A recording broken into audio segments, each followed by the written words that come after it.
Jennifer Klos, and I'm an art advisor. Today I'm at the Kimbell Art Museum in Fort Worth, Texas, to see Balenciaga in Black, the museum's new exhibition to focus on one of the most influential fashion designers of modern times, Cristobal Balenciaga. The exhibition is organized by the Palais Galliera in Paris, the Balenciaga Archives, and loans also from the University of North Texas. I will be speaking to Jennifer Casler Price, the organizing curator. Let's go take a look.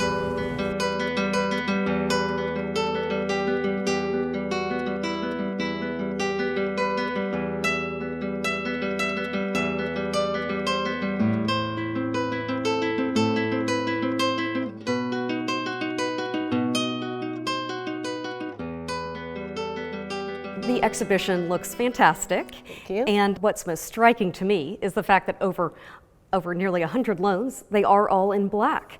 So what does the color mean to Balenciaga, and how did that play a part in his silhouettes and his career? Black for Balenciaga, he's tapping into his Spanish heritage. Balenciaga was from Spain.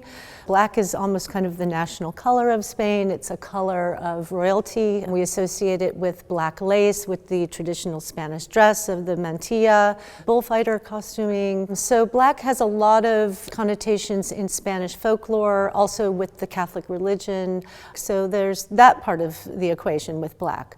But most importantly, in terms of his designs and his aesthetic and his philosophy, what black allowed him to do was, in the absence of color, really focus on the form, the silhouette, the line, the volume, balance, proportion.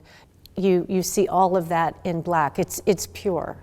And he was a tailor to begin with, correct? That's correct. So Balenciaga grew up in Spain, in the Basque region. His mother was a seamstress, and she taught him to sew at a very young age, like age 9. She had wonderful clothes. She had haute-couture garments, and she allowed him to take one garment and kind of deconstruct it and figure out how it was put together and then do it himself.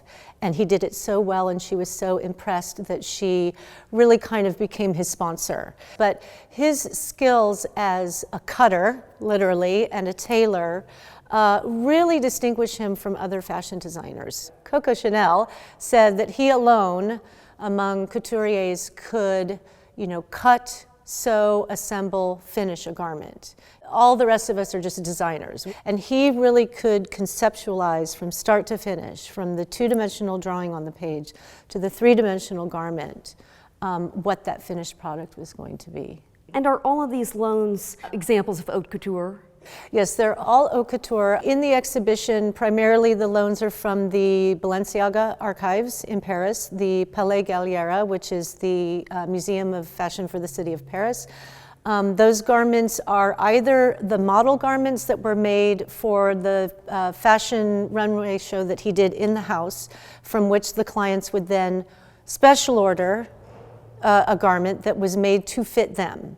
And then finally, we do have 4 loans from the Texas Fashion Collection, which is up at UNT in Denton, which a lot of people don't know about. Amazing fashion collection. We have 2 dresses and 2 hats that come from one collection. That's Claudia Pern de Osborne. She was a Texas oil heiress, and she was a patron of Balenciaga and had a collection of his clothes that she gave to the Texas Fashion Collection. There's one dress in particular, it's near the end of the exhibition. It's a velvet dress that has an amazing bustle that is decorated in white ermine tails. And when she gave the collection to UNT, she wrote a little note and put it in the box, and she said, "If you find any water stains on the clothes, it's my tears," from when Balenciaga closed his house in 1968. She said she wouldn't patronize any other designers, but he told her that it was okay for her to go to Givenchy. But she truly did love Balenciaga. And I think that's a wonderful connection to here in North Texas, to the high fashion that was being seen in Paris at the time. Absolutely. So the objects are from the mid to late 30s through 68? Most of the garments that you will see in the exhibition date from the late 40s right up until 68, and particularly the really more abstract pieces, the triangle dress and the cabbage dress, are from 68. There is one dress in the exhibition that dates to 1938. It's the earliest dress in the exhibition, and so that's the year after he opened the house in Paris. And you can tell it's a little bit different. The silhouette is a little more form-fitting, a little more like the silhouettes of the time. Yeah, most of them from the 40s to right up until 1968. There are also some hats and accessories included in the show, necklaces. So tell us a little bit about some of the archival work and accessories.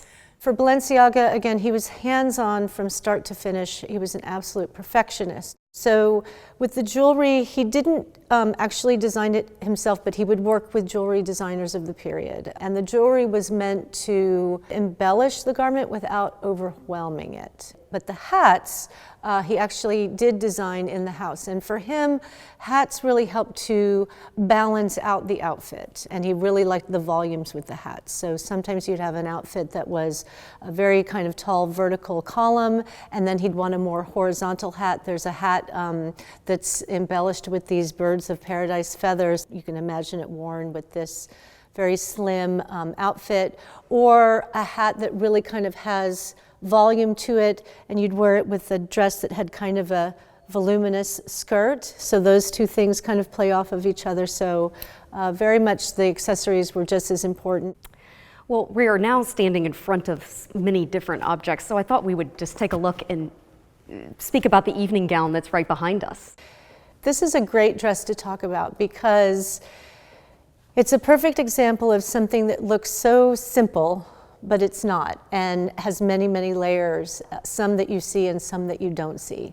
So the first thing about the dress is that you see that the form and the style is based on the flamenco dress. Here, instead of the flounces that you would normally see on a flamenco dress, he's kind of smoothed that out, and it's more about the folds that you get in the drapery of the satin.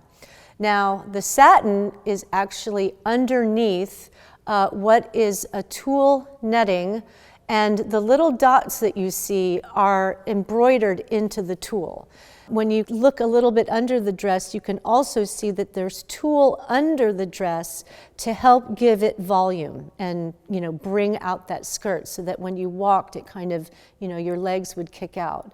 It's just a beautiful dress. The line is so beautiful, the simplicity of the bodice, and then notice how the waistline is high, so you don't have to have a tiny waist, because the way it's up here, and then your eye is drawn down towards this wonderful sweep of the gown. So it would fit any number of people. I mean, you didn't have to be a size 0 to wear this dress. And a lot of the things that he did with his garments were taking the focus away from the waist and to the nape of the neck and the back, or up to the face, or down, down towards the feet. But again, volume, line, silhouette, balance, proportion, light, shadow, texture, it's all here in this dress.